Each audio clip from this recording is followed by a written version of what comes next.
doctor en Ciencias Económicas y Empresariales. Bienvenido.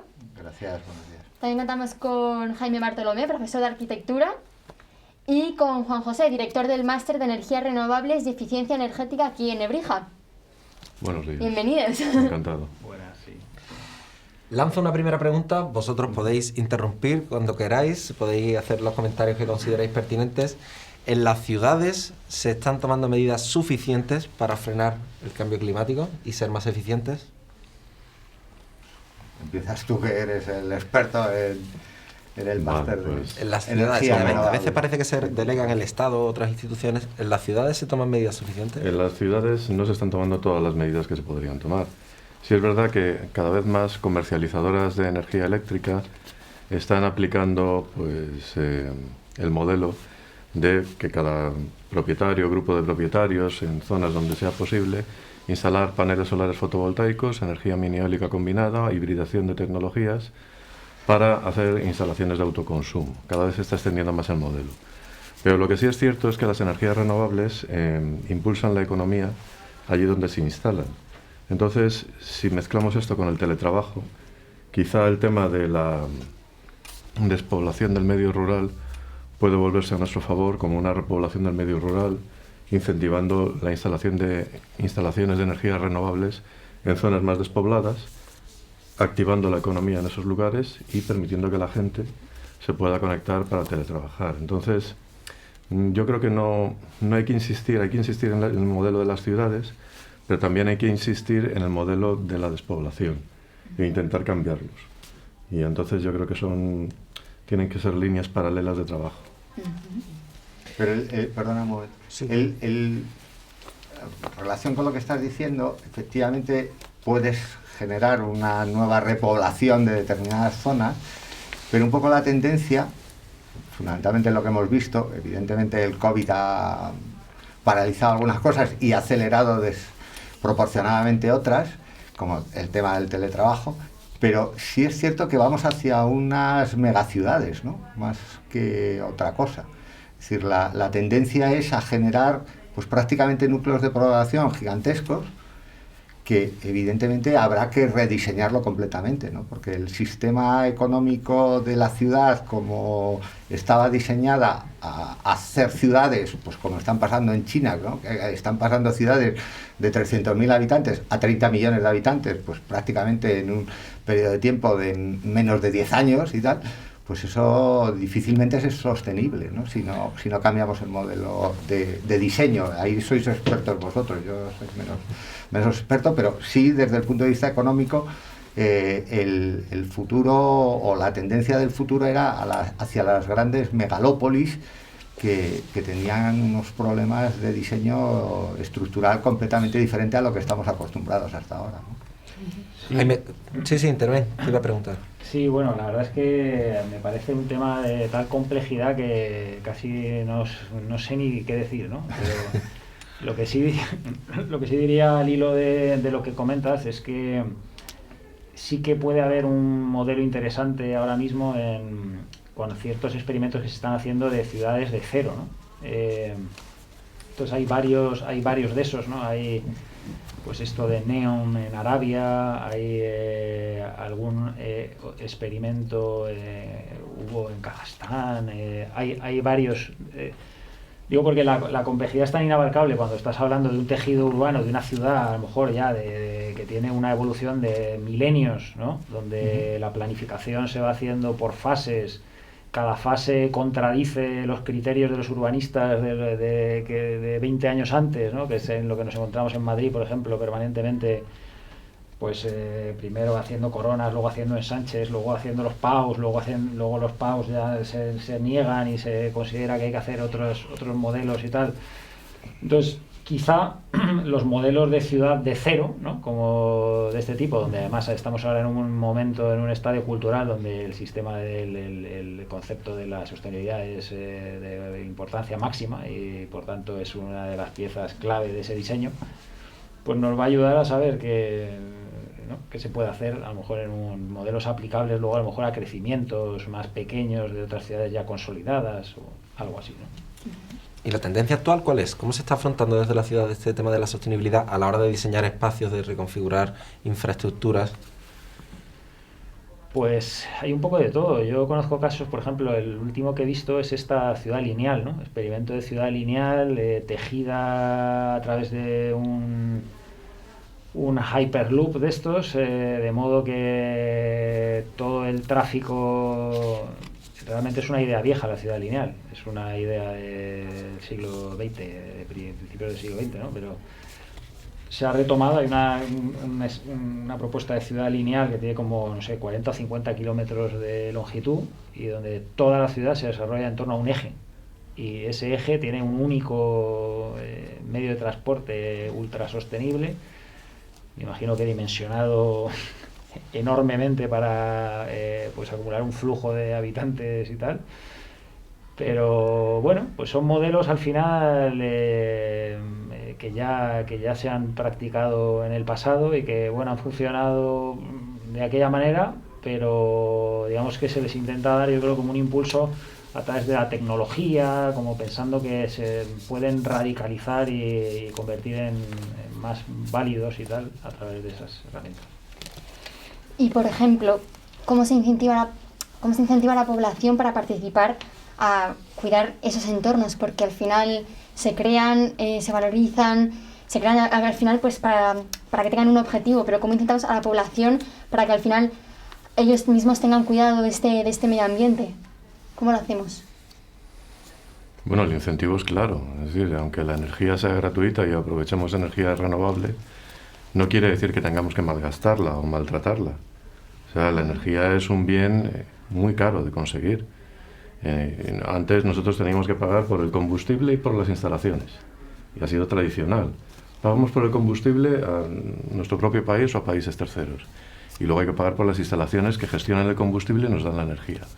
Ahora no, el modelo está cambiando, de hecho cambia intensamente en 115 países y todos hacia energías renovables. Entonces, por el combustible ahora no hay que pagar. Combustibles gratuitos, salvo algunos temas relacionados con la biomasa y con el biogás que llevan un proceso diferente y hay que pagar ciertos peajes de recogida, pero el sol y el viento no pagamos por ello. Pero por no pagar no significa que podamos despilfarrar.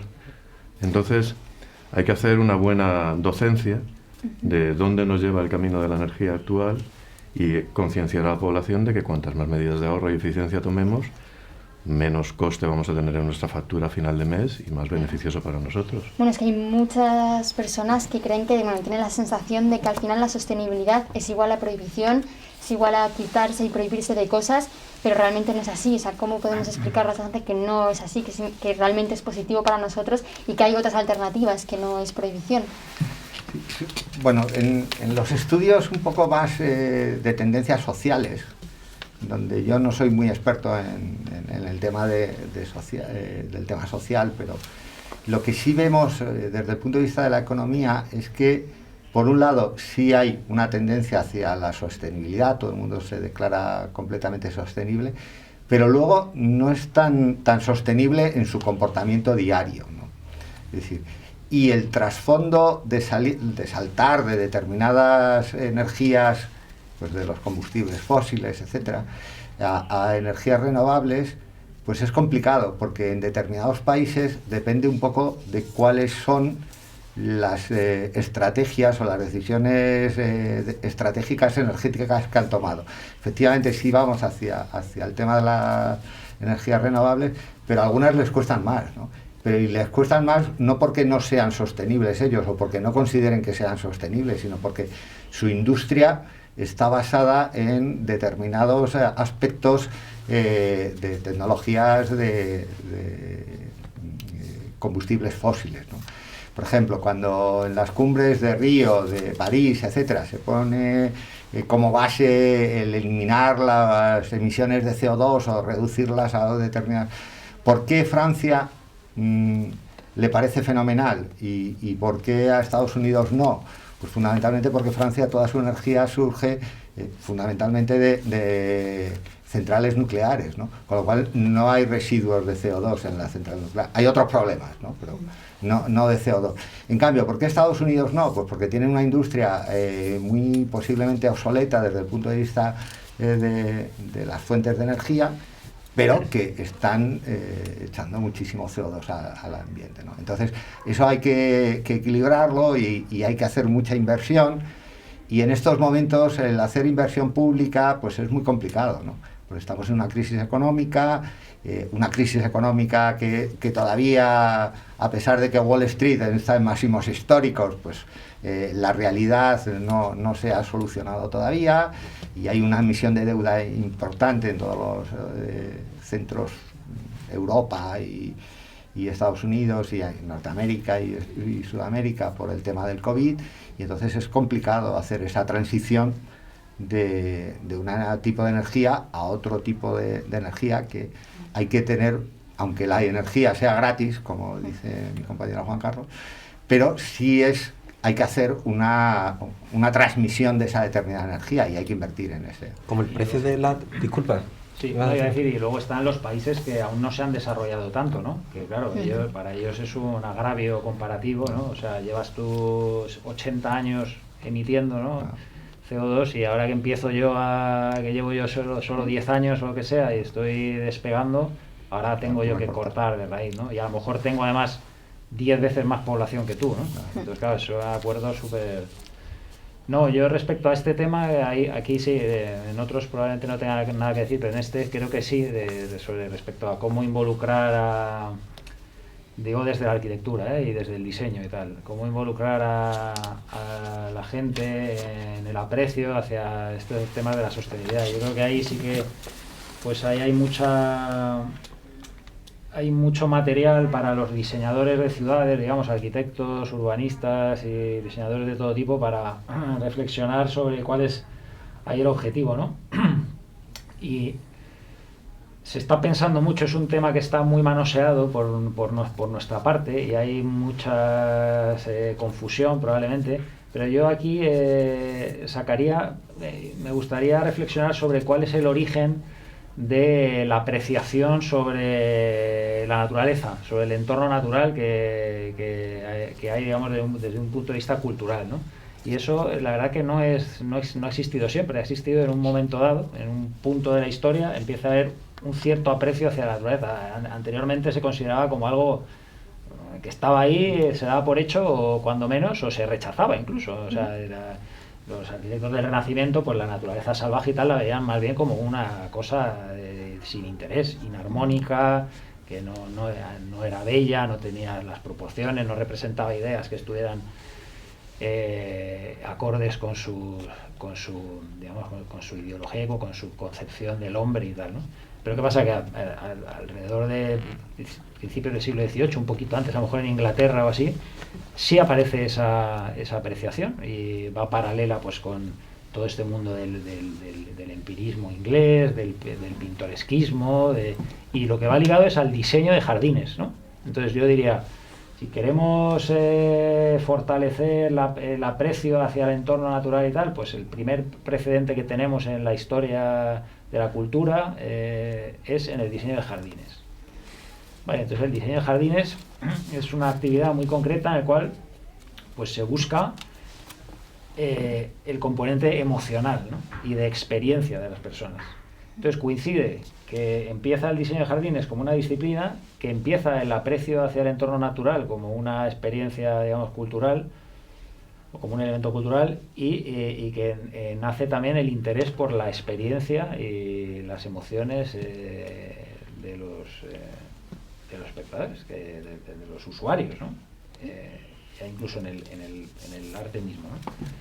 Entonces yo creo que ahí hay tres patas de una mesa que son interesantes, ¿no? Entonces pues quizá haya que ir por ahí, haya que ir por pues fomentar la belleza, el aprecio de las ciudades, de los parques, no hacer una mierda de parque en un Pau, por ejemplo, que va como a kilo, ¿no?, de parque, a metro cuadrado hacemos este ensanche, parque, y el parque está rodeado de una escombrera de no sé qué, Horroroso. horroroso, con unas zonas de juegos de niños que sopla un viento huracanado ahí el 90% del tiempo, que los niños se vuelan y es la cosa más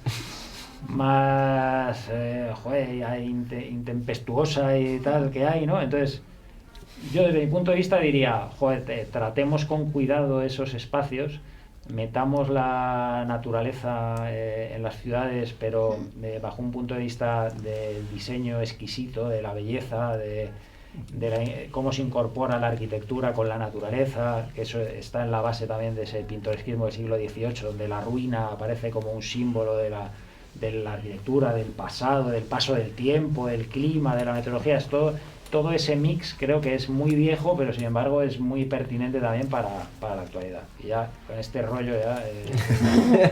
No, lo que estás diciendo tiene mucha relación con la dirección estratégica de las empresas, ¿no? En estos momentos ya la idea ya no es tanto vender un producto como vender una experiencia, pues, que es un poco lo que tú sugieres desde el punto de vista arquitectónico. Y es más, si tú vas, esto yo no soy experto, tú me corriges en cualquier cosa, pero desde el punto de vista, por ejemplo, cuando vas a Nueva York, fundamentalmente todos los rascacielos son exactamente iguales. Es decir, ¿por qué? Pues porque la tecnología te permitía hacer un rascacielos cuadrado con no sé qué, subías unas plantas, no sé cuántas.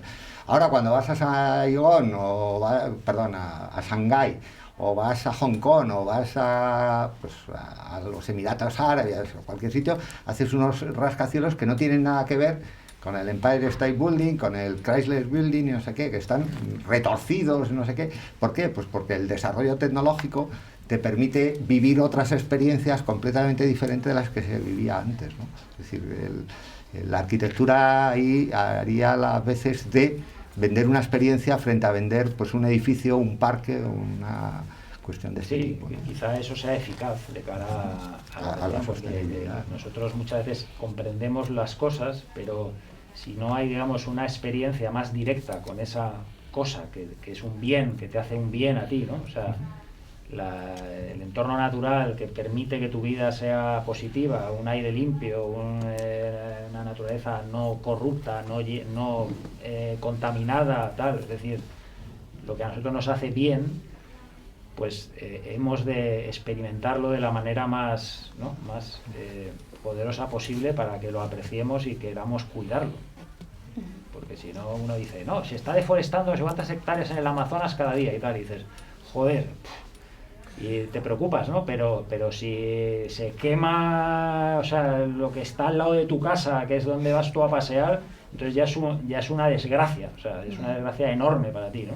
Sí, como dicen los anglosajones, que no me ocurra en el patio de atrás. Pues sí, eso. Bueno, hablando un poco de este tema, luego si quieres pasar a lo de las inundaciones y todo eso, pero es que justamente has empezado a hablar de estos espacios verdes y parece que es verdad que se empiezan a ver más, o sea, los espacios verdes empiezan a ser una prioridad en el diseño de las ciudades y cada vez se están viendo más. Mi pregunta es si se podría impulsar más planes de reforestación, o sea, si es algo viable, si es algo económicamente viable y si realmente se puede hacer o es un tema que se comenta pero está demasiado idealizado. Planes de reforestación y creación de espacios más verdes a nivel local o incluso comunitario.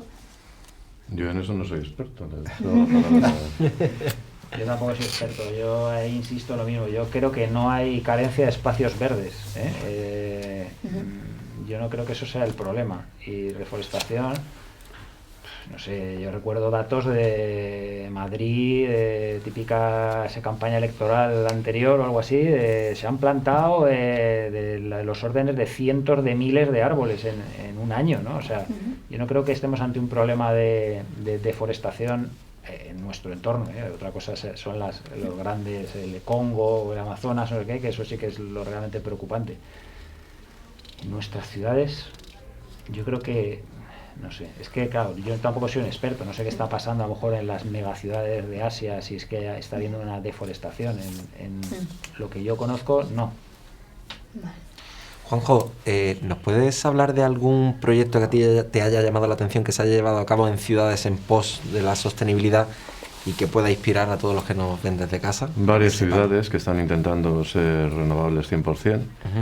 Entre ellas están Oslo, Copenhague y bueno, también está Vancouver. Yo creo que los canadienses llevan ventaja en esto, porque además están implementando una red de autobuses impulsados por hidrógeno, y es que ellos hacen hincapié en que la sostenibilidad tiene que alcanzar no solo a implantar un mogollón de energías renovables, tiene que alcanzar a cambios en el sistema económico, que de eso nos puede hablar mejor nuestro compañero. Lo que pasa que piensan en economía circular y también cambios en el sistema social, es decir, hacer una muy buena pedagogía, que era lo que estabais comentando antes, sobre por qué es importante pensar en el ahorro y en la eficiencia energética. Hay que pensar que cualquier especie que esté sobre el planeta, que elimina a sus depredadores, se convierte en una plaga.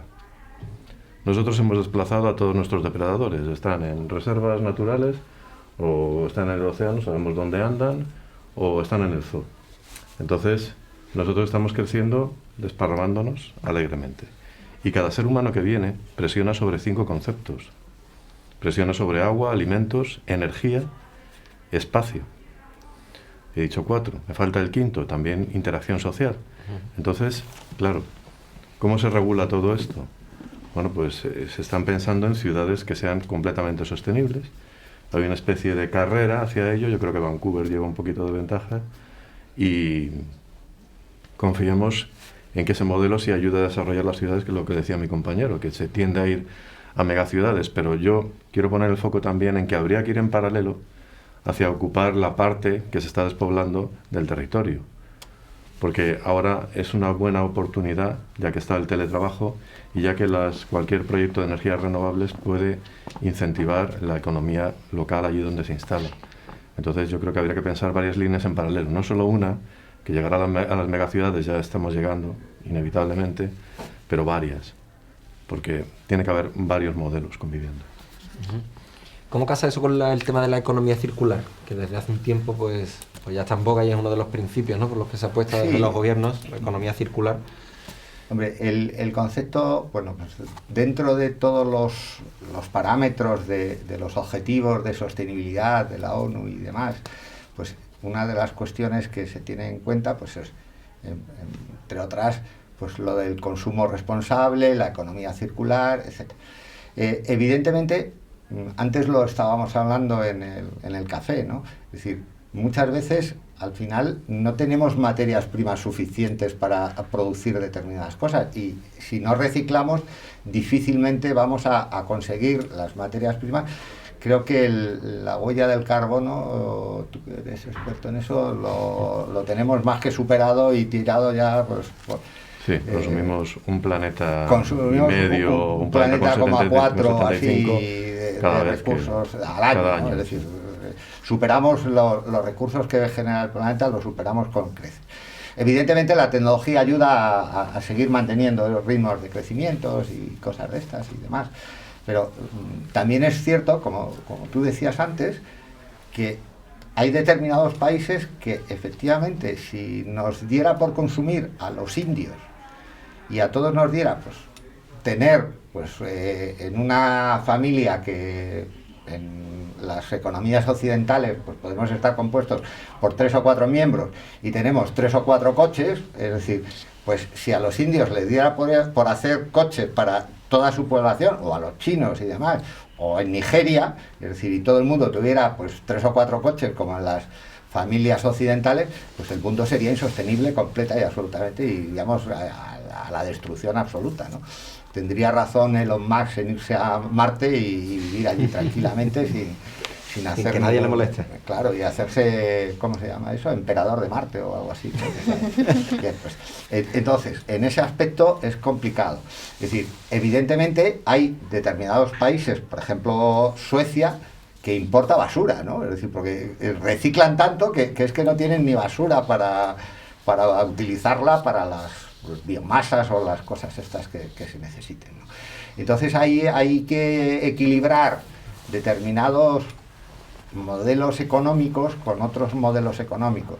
Evidentemente vamos a un mundo de plataformas y eso implica que es un juego de suma cero, es decir, la plataforma que gana se lo queda todo y al final tú tienes una gente alrededor de la plataforma que o está en la plataforma o está fuera de la vida económica. Y entonces eso es muy complicado, porque hacer un mundo sostenible con unos modelos económicos que van hacia el que gana, se lo queda todo, pues es complicado, ¿no? Es decir, ahí los países tienen que intentar tener una serie de modelos que sean en paralelo y que tengan unas determinadas economías desarrolladas, etcétera, que mantengan a todos los que están fuera de esas determinadas plataformas. ¿Cuáles son las claves para que una economía en un país funcione bien siendo sostenible? O sea, ¿qué se puede hacer desde los gobiernos? ¿Cuáles son las claves? O sea, facilitar el entorno, intervenir, dar ayudas. Pues es que aquí al final volvemos siempre a lo mismo, es decir, la mentalidad dominante es que el mercado corrija todos los defectos del sistema. Y por otro lado, queremos que el gobierno tome las medidas adecuadas para que esto sea más sostenible, ¿no?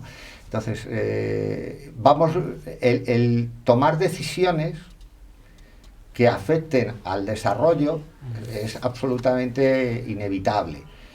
En los grandes núcleos desde el punto de vista económico, es decir, Unión Europea, el tratado del NAFTA o del Cono Sur, etcétera, o los bloques de la ASEAN en Asia y demás, pues pueden un poco llegar a un acuerdo de cómo es la situación, ¿no? La Unión Europea, pues efectivamente jugamos sobre la base de que somos los países desarrollados y que siempre hay algún pobre en África que se va a comer el marrón nuestro, ¿no? Es decir, si tenemos muchos residuos nucleares en Francia, pues al final siempre encontramos un Sudán, un Senegal o un no sé qué, donde les podemos mandar toda la basura. Claro, estamos jugando a costa de los demás, ¿no?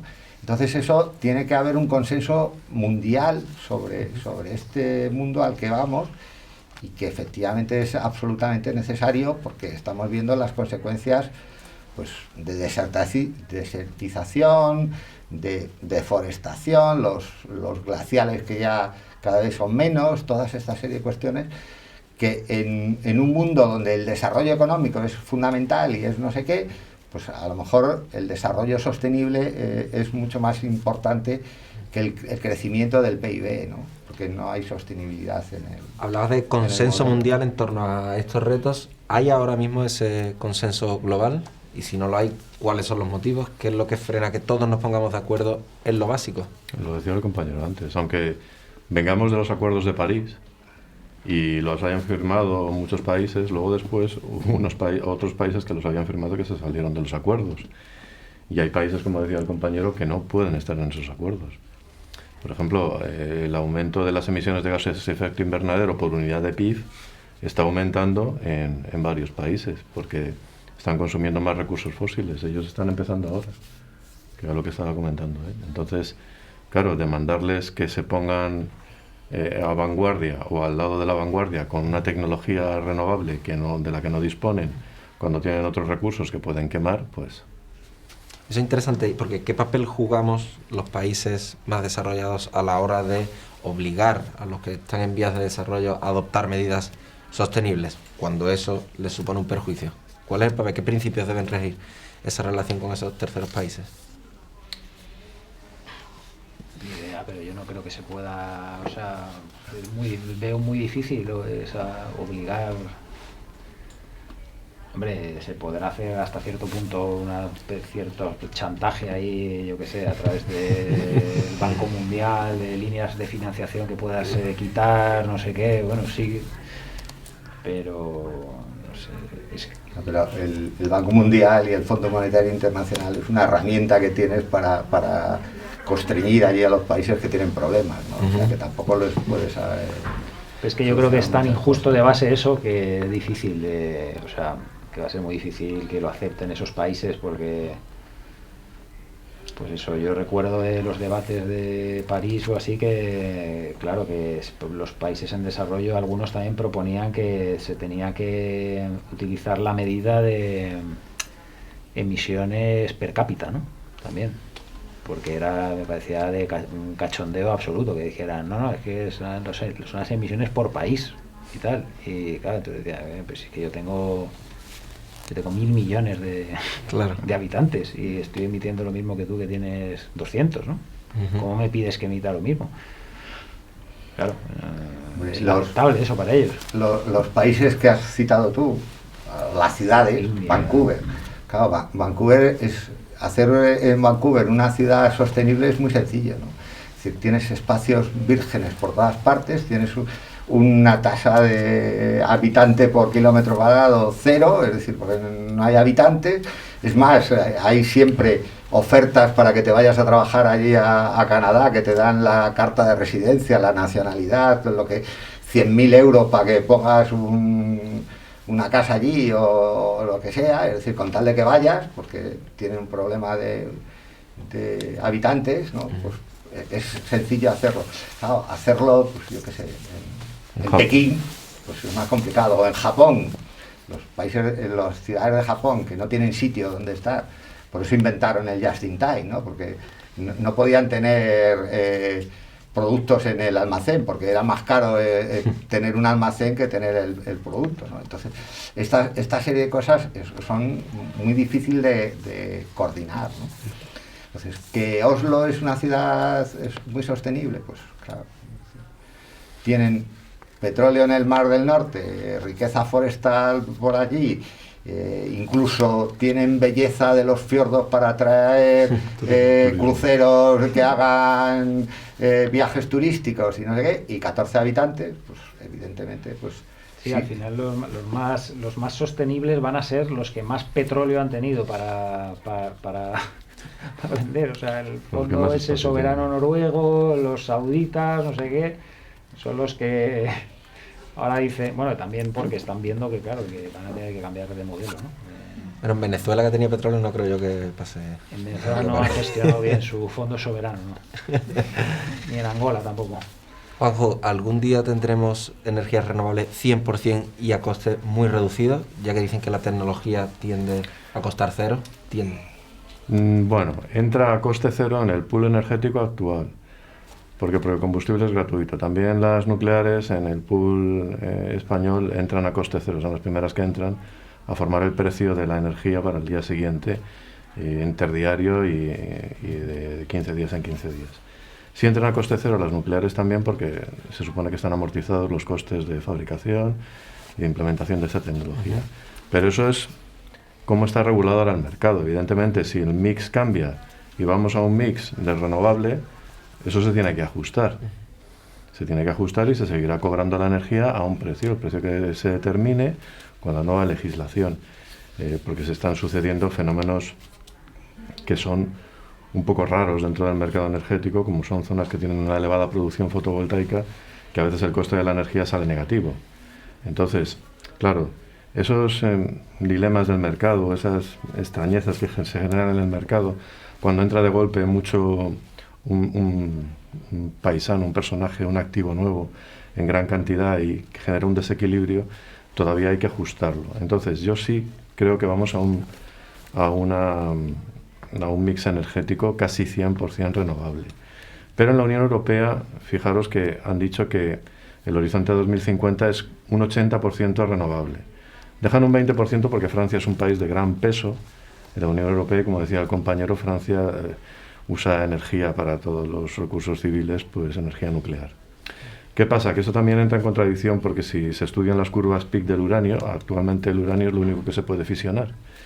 El uranio le quedan entre 9 y 10 años al ritmo de consumo actual, antes de que entre en la curva PIC en una zona donde el precio va a subir peligrosamente y se van a generar muchas tensiones en el mercado. Entonces, creo que sí vamos hacia eso, pero que vamos a tener que resolver algunos problemas que nos vamos a encontrar hasta llegar ahí. ¿Qué ahora mismo son exactamente? Pues si la tecnología está, ¿qué pasa? La tecnología está, pero se lo comentaba también al compañero, que vamos a tener un problema en el desmantelamiento de las centrales eólicas y solares fotovoltaicas que viene dentro de poco. En la Unión Europea en 2023 se van a generar 40.000 toneladas de residuos de palas.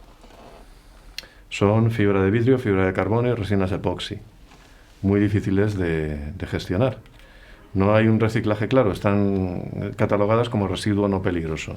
Pero actualmente, ¿qué se hace con ellas? Se llevan a vertedero y se entierran. Con lo cual es una catástrofe, porque para la economía circular no estás aprovechando un recurso que podrías, estás teniendo que gastarte dinero en ponerlas en un terreno y enterrarlas, y pierdes una oportunidad. Entonces, yo creo que lo que hay que hacer es, hay ya tecnología que permite reciclar ese tipo de compuestos, la fibra de carbono, la fibra de vidrio y las resinas, separarlas con elevada calidad y con elevadas garantías y darle una segunda vida. Pero claro, hay que invertir en todo esto. No siempre, me comentaba que esto es rentable, y hay que ir avanzando en los temas de reciclaje en esta industria. ¿No se puede reacondicionar esas palas poniéndolas más fibra por encima o algo? Normalmente no, lo que hacen es se desechan, y ahora hay varios intentos. Por ejemplo, en Dinamarca en Dinamarca y en los países nórdicos tienen un parking de bicicletas con una pala, ¿no? Y están construyendo, hay un diseño de un puente que se va a hacer con una serie de palas, sí, para un puente peatonal que separa un río. Lo que pasa es que son proyectos puntuales, pero no se van a integrar masivamente en lo que es el... Hicimos un proyecto una vez también de una cubierta enorme de gran luz y tal, también reutilizando unas palas y tal. Lo que pasa es que finalmente no se construyó pero vamos, es un material válido. Muy válido. Eso sí que es economía circular, ¿eh? Claro. Coger la pala y plantarla como un puente. Bueno, que son como unas vigas enormes, ¿no? Donde tienen, sí, en su posición de canto y tal, pues funcionan bien. ¿Y no se van a desarrollar otros proyectos? Espero que no se llene todo de edificios. Todos hechos de la tecnología como los contenedores, cuando se puso de moda hacer palés. casas con los contenedores ya que estaban desechados para mantener. Todavía hay alguna casa hecha con contenedores y tal. Eso. No, sí, la tecnología para el reciclado está desarrollada. Lo que pasa que, claro, es caro. Entonces, hay que ver si en el balance de resultados de las empresas eólicas, pues esto les sale a cuenta, no les sale a cuenta, están mirando a otro lado, hasta que el gobierno diga esto hay que hacerlo, y entonces tienen que hacerlo. ¿Y cuánto duran, más o menos? Pues un parque eólico tiene una vida media de 20-25 años, pero se puede hacer después, si la instalación tiene ciertas condiciones, un repowering. Un repowering es sustituir los molinos antiguos las góndolas con las palas, sí, que tienen menos potencia, por molinos más nuevos, con mejor rendimiento, con más potencia, y dejar el parque como está. ¿Pero se deteriora las aspas? ¿O qué es lo que se deteriora? No, la vida final del parque está medida así por el aumento de los costes de mantenimiento y los costes de funcionamiento respecto a lo que te da el parque en sí. O sea, los equipos envejecen, hay una obsolescencia que es programada, esa ya la conocemos, pero hay una obsolescencia que es porque el material se vuelve viejo y hay que sustituirlo.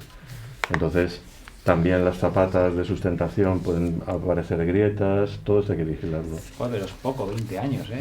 20-25 años. No, pero si haces un repowering se puede extender hasta 30-35. Y se está en eso, se está intentando que las políticas favorezcan el repowering para darles una vida más larga y no tener este problema con los residuos tan pronto. A ver, ahí hay una cuestión simplemente de las externalidades negativas que se producen, ¿no? Evidentemente, mientras tú puedas coger la pala y tirarla a la basura y te lavas las manos y el que venga detrás carree, pues entonces no te es rentable. Pero si tú tienes que tener unos costes, pues como antes hacíamos, ¿no? Tú llevabas el coche a cambiar el aceite y el aceite lo tiraban por el grifo, por el desagüe y punto. Ahora no, ahora hay que meterlo en un contenedor, no sé qué, no sé cuánto, y evidentemente tienes que... ¿Por qué? Pues porque estabas estropeando el riego del pueblo de al lado, ¿no? Pues aquí pasa lo mismo, es decir, en cuanto evidentemente las externalidades estas negativas que se producen porque tú tiras las aspas sin más, pues evidentemente será rentable reciclar las aspas y dedicarlas a cualquier cosa, exactamente igual que antes, pues las ruedas de los coches pues simplemente se abandonaban y que luego se quemaban porque había un incendio y no sé qué historias y se liaba parda, ¿no? Es decir, como en Seseña hace unos años. Pero eso, pues ahora ya, como no lo puedes quemar porque no genera una cantidad de residuos espectaculares, etcétera, pues ahora puedes reciclarlo y hacer pues carreteras, o puedes hacer puentes, o puedes hacer un montón de cosas con ello, ¿no? Voy a abrir un último tema porque nos quedan solo 3 o 4 minutos, así que quiero que me deis vuestra opinión individual. El capitalismo parece que se está reconfigurando, se está reinventando, reciclando, llamémosle como queráis. ¿Cuáles creéis que serán las claves del futuro de las empresas, de las economías en estos próximos 5 o 10 años? Sobre todo después de la pandemia, que ha supuesto una sacudida. ¿Qué principios deben imperar en las empresas? Más allá del beneficio meramente económico. Sí.